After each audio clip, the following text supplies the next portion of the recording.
I thought I had built the perfect family. Amanda and her two beautiful children, Jackson and Sophia, became my world. I loved those kids as my own, provided for them, celebrated every milestone. Now, years later, these same children are dragging my name through mud online, calling me a deadbeat who abandoned them. The worst part, they still think I am their biological father. Before I tell you how I ended up suing the children I once called my own, let me know where you are watching from today. Drop a comment below and hit that subscribe button if you have ever had someone completely twist your life story. My life was pretty straightforward before Amanda entered the picture. At 32, I had established myself as a software engineer with a stable career at a growing tech company in Seattle. I owned a modest two-bedroom condo downtown, enjoyed weekend hikes in the Cascades, and spent evenings either coding on personal projects or hanging out with friends. Dating had been casual, nothing serious enough to disrupt my comfortable routine. Everything changed during a summer barbecue at my buddy Mark's place. I noticed her immediately laughing with a group near the grill, her dark curls catching the late afternoon sunlight. Mark introduced us, mentioning that Amanda had recently moved to Seattle for a marketing position. What he failed to mention was that she was a single mother of two. When she casually referenced picking up her kids from her mother's house later, I felt that familiar hesitation. Dating someone with children meant instant complications, responsibilities, and potential heartbreak if things did not work out.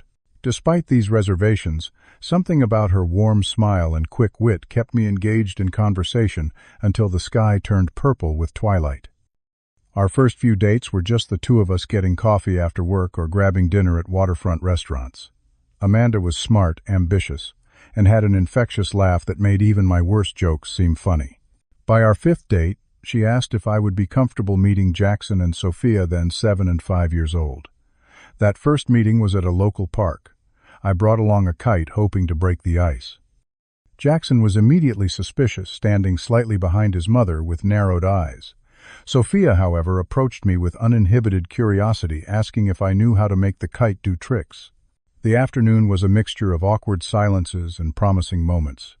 But something about those kids tugged at me in ways I had never experienced. Over the next few months, I found myself building genuine connections with both children. Jackson and I bonded over basketball. I set up a small hoop in my condo, and we would spend hours practicing layups and jump shots. He was fiercely competitive, his face scrunching in determination with every attempt. When he finally mastered the perfect free throw, his victory dance around my living room became one of my favorite memories. Sophia and I connected differently.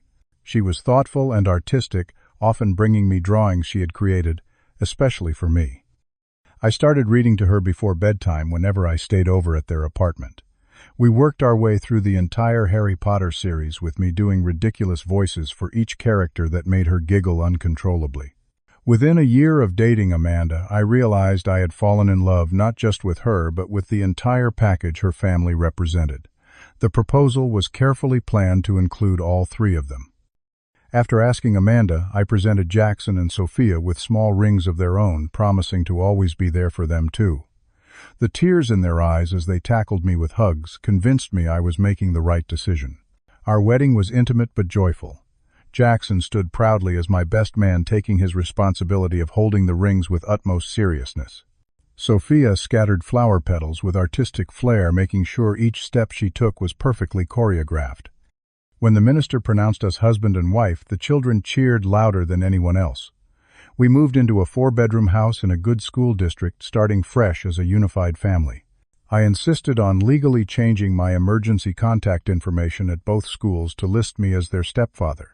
Every parent-teacher conference, doctor appointment, and school performance found me there in the front row camera, ready to capture each moment. Money was tight with private school tuition and extracurricular activities, but I never hesitated. Jackson joined a competitive basketball league requiring expensive shoes and weekend tournaments. Sophia took ballet and art classes, her room gradually filling with canvases and pottery creations. I worked overtime and took on freelance projects to ensure they never had to give up activities they loved. Our weekends became sacred family time. We started a tradition of monthly camping trips, teaching the kids to fish and identify constellations.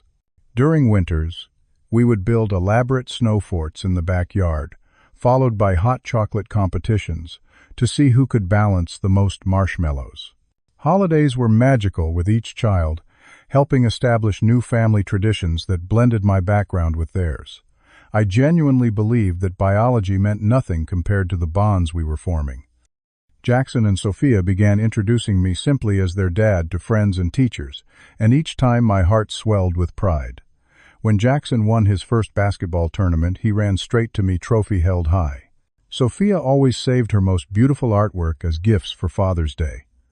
I thought we had created something unbreakable, something that would last forever. The first signs of trouble appeared subtly like hairline cracks in a foundation. 2 years into our marriage, Amanda began questioning every financial decision I made. The credit card bill became a monthly battleground with heated discussions about necessary versus frivolous expenses. I discovered she had been hiding significant credit card debt when a collection agency called our home phone asking for her. When I suggested creating a budget together, Amanda became defensive. She accused me of trying to control her and implied I was being stingy with what she called my money. This confused me, since I had always considered our finances completely merged with both of our names on all accounts. The children needed new winter clothes, and I never questioned such expenses. But the random charges for luxury items and expensive lunches with friends were straining our savings. Parenting disagreements surfaced next. I believed in consistent rules with natural consequences, while Amanda increasingly undermined any boundaries I tried to establish. If I asked Jackson to finish homework before video games, Amanda would slip him the controller when I left the room. When Sophia was grounded for lying about completing her chores, Amanda took her shopping anyway, claiming I was too harsh. The children began to change how they interacted with me. Jackson started responding with eye rolls and sighs when I asked about school or offered help with projects. Sophia, once so affectionate, began shying away from hugs and bedtime stories. I could not understand the sudden shift until I overheard Amanda speaking to them in the kitchen one evening. She did not know I had come home early from work, so I caught her unfiltered words clearly. "Just do what Devin says so he does not get angry," she whispered to the kids. "Sometimes we have to be careful around him." The statement knocked the wind from me. I had never once raised my voice at the children, let alone given them reason to fear me. That night I tried to discuss what I had heard with Amanda. Her response was to burst into tears and accuse me of spying on her. When I pressed the issue, asking why she would portray me as someone to be afraid of, she unleashed what felt like stored ammunition. "Maybe you do not love them as much because they are not really yours," she said, her voice sharp with accusation. "It shows sometimes, Devin, whether you realize it or not. They can feel the difference." The statement felt like a physical blow.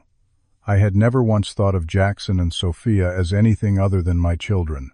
I had changed school pickup schedules to attend their events, spent nights helping with science fair projects, and held them through nightmares and stomach flus.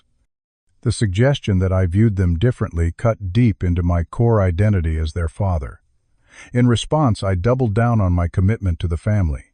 I arranged surprise outings, one-on-one time with each child, and made even greater efforts to connect. But the distance continued growing. Jackson began responding to offers of help with, "You would not understand anyway," while Sophia started calling me Devin instead of Dad.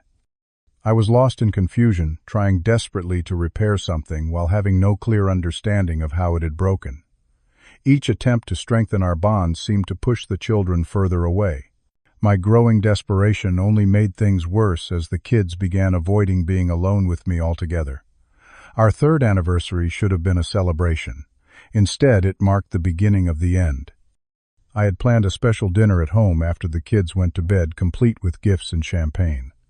The evening derailed when I mentioned I had noticed a significant amount missing from our savings account. The money I had been setting aside for a family vacation to Disney World had nearly disappeared. Amanda immediately went on the defensive, accusing me of monitoring her spending and treating her like a child. When I explained my concern was simply understanding where our shared money had gone, she escalated to threats. "If you do not back off about money, I will take the kids and leave," she said with such casual cruelty that I barely recognized the woman I had married.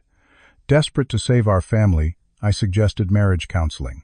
After initial resistance, Amanda agreed, though her participation proved superficial at best. During sessions, she rewrote our history, completely describing incidents that never happened and painting herself as a victim of my alleged controlling behavior. The therapist, hearing two wildly different accounts, struggled to mediate effectively. The situation at home deteriorated rapidly. One evening, I offered to help Jackson with his math homework, something we had always done together. His response stunned me into silence. "You are not my real dad anyway." Mom says, "I do not have to listen to you." The casual delivery of those words, as if stating an obvious fact, broke something inside me. I retreated to our bedroom, unable to process the pain. Later that week, I borrowed Amanda's phone to call for takeout when mine died. A text notification appeared from someone named Ryan with an intimate message suggesting an ongoing relationship. When confronted, Amanda did not deny the communication, but instead blamed me for driving her to seek connection elsewhere. The confrontation escalated into the worst fight of our marriage. Amanda screamed accusations about my inadequacies as both a husband and father, while the children huddled upstairs, undoubtedly hearing every word. When she ran out of verbal ammunition, she threatened to tell everyone we knew that I had been emotionally abusing her for years. Recognizing the toxic environment we were creating for the children, I suggested a trial separation. I hoped time apart might help us reset and remember why we had chosen each other in the first place. Amanda's response was immediate and calculating. The next morning, while I was at work, she contacted a divorce attorney and filed for full custody. I returned home to find the locks changed and a note directing me to contact her lawyer. Through the window, I could see Jackson and Sophia watching television, completely unaware that their world was being dismantled. I called repeatedly, begging Amanda to let me speak with the children. She refused, claiming they did not want to talk to me, a statement I had no way of verifying. That night, sitting in a sterile hotel room surrounded by the few possessions I had grabbed from my car, I realized the magnitude of what was happening. The family I had devoted myself to building was being systematically erased from my life, and the narrative was being rewritten without my input. The divorce process revealed Amanda's true nature with brutal clarity. She hired Thomas Bennett, an attorney known for aggressive tactics in custody battles. Their first filing painted me as controlling and emotionally abusive, with affidavits from Amanda's friends containing exaggerated accounts of normal disagreements. The most devastating part was learning that the children had been coached to avoid me. During court-mandated meetings with a custody evaluator, both Jackson and Sophia recited nearly identical statements about feeling uncomfortable in my presence. Their words bore Amanda's unmistakable influence, using phrases no 11- and 9-year-old would naturally choose. Despite having no biological connection or legal obligation to the children, I offered generous, voluntary child support. I wanted to ensure they maintained their standard of living and continued their activities without disruption.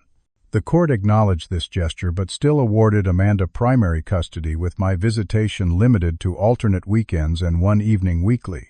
I rented a 3-bedroom apartment specifically to have dedicated rooms for Jackson and Sophia. I furnished their spaces with familiar items from our home and added personal touches I thought they would appreciate. Jackson's room featured a basketball hoop on the door and sports memorabilia, while Sophia's had an art desk stocked with premium supplies and bookshelves filled with her favorite series. The first scheduled visitation never happened. Amanda called with a vague excuse about Sophia feeling unwell. The pattern continued week after week, month after month. There was always a reason: school projects, friends' birthday parties, sudden illnesses that miraculously appeared Friday afternoon and resolved by Monday morning. When the children did occasionally come, they were distant and uncomfortable. Conversation was forced with one-word answers to my questions about school and activities. They rejected suggestions for outings we had once enjoyed together, preferring instead to watch television in silence until Amanda arrived to collect them. I never missed sending birthday and Christmas gifts, carefully chosen based on interests I remembered or gleaned from social media posts Amanda occasionally made public. These presents went unacknowledged, leaving me wondering if they had been received at all. My attempts at phone communication dwindled in frequency as calls went unanswered and texts received brief, clearly reluctant responses. I documented every canceled visit, every unreturned call, building a record I hoped might eventually help restore my relationship with the children. The isolation and rejection plunged me into depression. At my therapist's recommendation, I joined a support group for non-custodial parents experiencing alienation. The stories shared by others provided both comfort and despair, knowing I was not alone, but also recognizing how rarely these situations improved. My final attempt at connection came 3 years after the divorce. Jackson was graduating from middle school, an event I learned about through a mutual friend.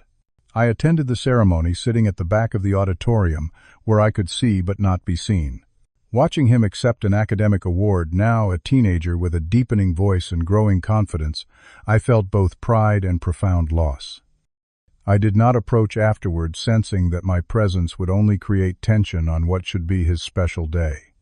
Walking back to my car, I made the painful decision to step back completely.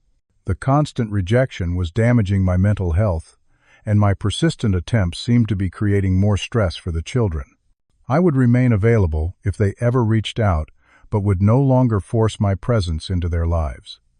The years passed, bringing healing and new beginnings.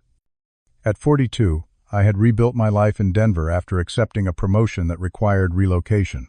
The fresh start in a new city helped create distance from painful memories, though pictures of Jackson and Sophia still occupied a special shelf in my home office. Intensive therapy had helped me process the grief and betrayal, allowing me to cautiously open myself to new relationships. 2 years ago, I met Laura, a pediatric nurse with a wonderfully direct communication style. When I shared my history with Amanda and the children, Laura listened without judgment, understanding the complex emotions that still occasionally surfaced. Though I had stopped active attempts to contact Jackson and Sophia, I maintained a trust fund for their college education. Each month I added to the accounts, hoping they might someday understand I had never stopped caring for their future. Through mutual connections, I occasionally heard updates about their achievements, silently celebrating each milestone from afar. My professional life flourished with the change of scenery. The software security company I joined had promoted me to development director, where I supervised a team of talented engineers. Weekends often found me volunteering with a youth coding program, finding healing and mentoring teenagers interested in technology careers.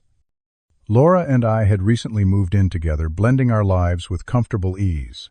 Her straightforward nature and emotional intelligence created a relationship built on honest communication, a stark contrast to the manipulation I had experienced with Amanda. While we discussed marriage as a future possibility, we both enjoyed the unhurried pace of our partnership. On a routine Tuesday evening, scrolling through social media while waiting for a dinner reservation, I stumbled across a profile that stopped my heart mid-beat. Jackson, now 19, had posted publicly using his full name, making his content discoverable to anyone.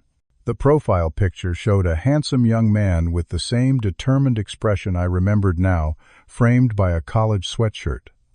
Curiosity and nostalgia prompted me to click through to his profile, expecting to feel a bittersweet satisfaction, seeing him grow into adulthood. Instead, I found myself staring at a post that shattered the fragile peace I had constructed. Another Father's Day with zero contact from my biological father, Devin Marshall, the post began. 19 years of existence, and not a single birthday remembered, not one child support payment, not even a text message to check if I am alive. While other guys are grilling with their dads, mine is probably starting another family he will eventually abandon. The comments section overflowed with sympathy and outrage on Jackson's behalf. Friends and strangers alike condemned me, using my full name, calling me everything from selfish to sociopathic. Some suggested ways Jackson might track me down to demand back child support or public acknowledgement. With shaking hands, I navigated to Sophia's linked profile. Her content proved even more devastating. A pinned post detailed how her deadbeat biological father had left her mother financially destitute, forcing her to work multiple jobs while raising 2 children alone. She described fabricated memories of watching her mother cry over bills, while I supposedly lived luxuriously with a new family. The elaborate fiction they had created bore no resemblance to reality. I had never been their biological father. I had sent support payments faithfully despite having no legal obligation. I had written letters, made calls, and created a college fund that had grown substantially over the years. Most painfully, I had never willingly abandoned them, but had instead been systematically erased from their lives, by Amanda's calculated campaign of alienation. As I continued scrolling through years of posts, the scope of the defamation became clear. Both children had been sharing these false narratives throughout their adolescence, gradually adding details and emotional flourishes that painted me as increasingly villainous. Their stories had gained traction, shared and reshared through networks of friends and followers. The personal damage was devastating enough, but I soon discovered the professional implications. A business contact forwarded an email chain where my name had come up in discussion of a potential contract. A decision-maker had mentioned seeing social media posts about my abandonment of my children and questioned my reliability and character. The defamation had begun affecting my livelihood. That night, unable to sleep, I pulled out boxes of documentation I had preserved throughout the divorce and its aftermath. Bank statements showing support payments, copies of cards and letters returned unopened, logs of attempted calls and visits, email exchanges with Amanda, where she explicitly denied me access to the children, the custody agreement clearly stating I had no biological relationship to Jackson or Sophia. Laura found me at dawn, surrounded by this paper trail of heartbreak, and suggested I consider legal action. The thought of suing the children I still loved, despite everything, felt unimaginable. Yet as the online accusations escalated and began affecting my professional reputation, I realized I might have no choice. After weeks of agonizing deliberation, I attempted one final direct intervention. I sent Jackson a private message calmly explaining the truth and offering documentation to support my claims. His response was immediate and hostile, threatening to expose me further if I continued to contact him. Sophia's reaction proved similarly vicious, accusing me of trying to manipulate my way back into their lives to escape financial responsibility. The final catalyst came when Sophia created a viral TikTok video about deadbeat dads that featured my full name, current workplace, and encouraged viewers to hold men like Devon Marshall accountable. When calls began coming into my company's HR department, my attorney advised that I could no longer afford to remain passive. With profound reluctance and genuine heartache, I filed a defamation lawsuit against Jackson and Sophia Marshall, now 19 and 17. The suit deliberately excluded Amanda, focusing solely on the false statements being made by the children themselves. My attorney crafted the action to force the truth into the open while minimizing additional trauma to the young adults I had once tucked into bed each night. The lawsuit unfolded like a slow-motion collision I could not prevent. Jackson was served papers at his university apartment, while Sophia received hers at Amanda's house, where she still lived while finishing high school. Within hours, Amanda called me for the first time in nearly 8 years, her voice vibrating with familiar rage. "How dare you sue my children," she hissed, as if I had committed some unthinkable betrayal. "They will never forgive you for this. Is that what you want?" I maintained a calm I did not feel, explaining that I had documented evidence of their false claims and the damage those claims had caused. When she demanded I drop the suit immediately, I refused, noting that the children were now adults, making conscious choices to spread damaging lies. The conversation ended with her promising I would regret taking legal action, a threat that echoed in my mind for days afterward. Preparing for depositions proved emotionally exhausting. My attorney compiled a detailed evidence binder for each participant containing chronologically organized proof that contradicted every false claim. Bank statements, communication logs, court records, and witness statements created an irrefutable timeline of my involvement and Amanda's systematic alienation. The night before facing Jackson and Sophia in court, I sat alone in my hotel room looking through old family photos. Despite everything, seeing their young faces still brought a complex mixture of love and loss. Laura had offered to accompany me, but understood when I explained my need to face this final chapter alone. When we gathered in the courthouse conference room the next morning, the shock of seeing the children as young adults hit me physically. Jackson had grown tall and broad-shouldered, his features sharpened into a handsome version of the boy I remembered. Sophia now, a poised teenager with artistic flair, evident in her carefully curated appearance, avoided eye contact completely. Their attorney, a young woman with a skeptical expression, began by portraying me as vindictive and controlling. The judge, An older man, with decades of family court experience, listened impassively before turning to my counsel. As my attorney methodically presented evidence, the atmosphere in the room shifted perceptibly. Bank records showed consistent monthly deposits to Amanda's account continuing years after the divorce, labeled clearly as children's support.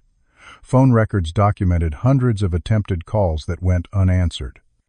The custody evaluator's original notes referenced Amanda's explicit efforts to limit my contact despite court orders. The most damning evidence came from Carol, a mutual friend who had maintained relationships with both Amanda and me over the years. Her sworn statement detailed multiple occasions when Amanda had admitted to deliberately alienating the children, including direct quotes about making sure they never want to see him again. Carol also confirmed delivering birthday and Christmas gifts that Amanda had claimed never arrived. Jackson's expression transformed during the proceedings, confusion gradually replacing hostility as his understanding of the past unraveled. When confronted with incontrovertible proof that I had financially supported them, voluntarily despite no legal obligation, he looked toward Amanda with questioning eyes. Sophia remained stone-faced until my attorney presented a series of letters and cards I had sent over the years, many returned unopened, with "refused" stamped across the envelopes. Seeing her childhood handwriting on artwork I had framed and preserved triggered the first crack in her composure. A single tear quickly wiped away. The pivotal moment came when the judge directly questioned Amanda about her role in the situation. Under sworn testimony, her carefully constructed narrative began collapsing. She contradicted herself repeatedly, unable to explain discrepancies between bank records showing my deposits and her claims of financial abandonment. When pressed about interfering with visitation, she eventually admitted to occasionally discouraging contact because she believed it was emotionally healthier for the children. During a recess, Jackson approached my attorney requesting to speak with me privately. In a small conference room away from Amanda's influence, he asked the question that had clearly been forming throughout the morning's revelations. "Did you really try to stay in our lives?" His voice carried the uncertainty of someone discovering their foundational beliefs might be built on sand. I showed him the phone logs documenting years of calls to their home, text messages that went unanswered, and emails pleading for even minimal contact. His hands trembled slightly as he paged through the binder of evidence. "Mom always said you left because you did not want the responsibility anymore," he said quietly. "She told us you refused to help with expenses and that she had to work extra jobs because of it." Sophia joined us, her earlier hostility replaced by wary curiosity. When she asked about specific childhood memories, I filled in details only someone who had been present could know: the exact stuffed rabbit she could not sleep without until age 8, the special chocolate chip pancakes with strawberry eyes. I made every Sunday morning the secret handshake we had invented on a rainy afternoon. "Why did you keep trying for so long?" Sophia asked, her voice small and uncertain. "Most people would have given up." "Because you were my children," I answered simply. "Biology never mattered to me. I loved you from the moment I met you." As we returned to the courtroom, something fundamental had shifted. Both Jackson and Sophia sat slightly apart from Amanda, their bodies angled away from her in subtle but significant rejection. The afternoon proceedings continued with technical legal arguments, but the emotional core of the case had already transformed. The judge ruled decisively in my favor, finding clear evidence of defamation with actual malice. He ordered immediate removal of all false statements from social media platforms and public written retractions. The most surprising element of his ruling was a strong recommendation for family counseling, suggesting the case revealed significant parental alienation worthy of professional intervention. I agreed to drop demands for financial damages if Jackson and Sophia would commit to counseling sessions. They accepted tentatively, still processing the revelation that their understanding of the past had been fundamentally distorted. Amanda made one final attempt to reassert control, claiming I was manipulating the children through legal intimidation. The judge dismissed her objection firmly, citing the overwhelming evidence of her own long-term manipulation. In the courthouse hallway afterward, Jackson approached me alone. "I need time to process all this," he said cautiously. "But I would like to talk again, maybe get coffee sometime." Sophia hung back uncertain, but offered a small nod when I glanced her way. It was far from the reunion I might once have imagined, but it represented the first truthful interaction we had shared in nearly a decade. That evening I called Laura to share what had happened. "It is not a fairy tale ending," I admitted, "but for the first time in years they are seeing the truth. Truth is where healing begins," she reminded me gently, "however long it takes." The lawsuit had never been about winning or punishing. It had been my final effort to break through years of poisonous fiction and offer Jackson and Sophia a chance to understand their own history accurately. Whether they chose to rebuild a relationship with me remained entirely their decision, but they would make that choice based on truth rather than manipulation. As I fell asleep that night, I felt a weight lifting that I had carried for so long it had become part of me. The road ahead remained uncertain, but for the first time in years it contained possibility. 1 year has passed since that day in court, and the journey of reconnection has been both challenging and rewarding. Our first attempts at rebuilding relationships were awkward, filled with long silences and careful navigation around painful topics. Jackson reached out first, suggesting coffee at a neutral location. Our initial conversations stayed safely in the present, discussing his computer science studies and my work in software development. Sophia took longer to initiate contact, but eventually sent a tentative text asking about an art program in Denver. Our exchanges gradually evolved from formal information sharing to more personal discussions. In one breakthrough moment, she admitted remembering how I used to help her prepare for art shows, staying up late to mount her drawings properly. Family therapy proved instrumental in processing years of manipulation. Our therapist, Dr. Winters, specialized in cases of parental alienation and created a safe environment for uncomfortable truths to emerge.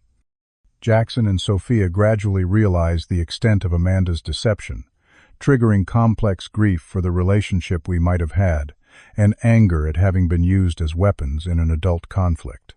Amanda initially refused to participate in counseling, maintaining that I had manipulated the legal system to turn her children against her. When Jackson and Sophia began questioning inconsistencies in her stories, she attempted to reassert control through emotional outbursts and claims of betrayal. Dr. Winters helped the children establish healthy boundaries with both parents, teaching them to recognize manipulation tactics and assert their own needs. The healing process revealed surprising resilience in both young adults. Jackson demonstrated remarkable maturity in holding space for multiple truths, acknowledging both the pain of lost years with me and the complicated love he maintained for his mother. Sophia channeled her emotional processing through art, creating powerful pieces that express the disorientation of discovering your personal history has been falsified. Laura entered their lives with patient understanding, never attempting to claim any parental role but offering genuine friendship. 6 months after the lawsuit, we hosted a casual dinner at our home, the first time the children had visited our shared space. Watching them gradually relax in our living room, laughing at Laura's hospital stories and accepting second helpings of dessert, felt like witnessing a small miracle of human connection. The college trust funds I had maintained proved especially meaningful to them, tangible evidence of continued care during years of absence. Jackson will graduate next year without student debt, while Sophia has begun researching art schools with the knowledge that financial barriers will not limit her choices. When they thanked me, I explained simply that I had always held hope we would somehow find our way back to each other. Our relationship continues, evolving into something new, not recapturing what was lost, but creating something honest from the fragments. We text regularly now, share occasional meals, and have even ventured into deeper conversations about the past. I am careful not to vilify Amanda, despite everything, recognizing that they still need to maintain a relationship with their mother. Last month brought a meaningful milestone when Jackson asked if I would attend his college graduation next spring.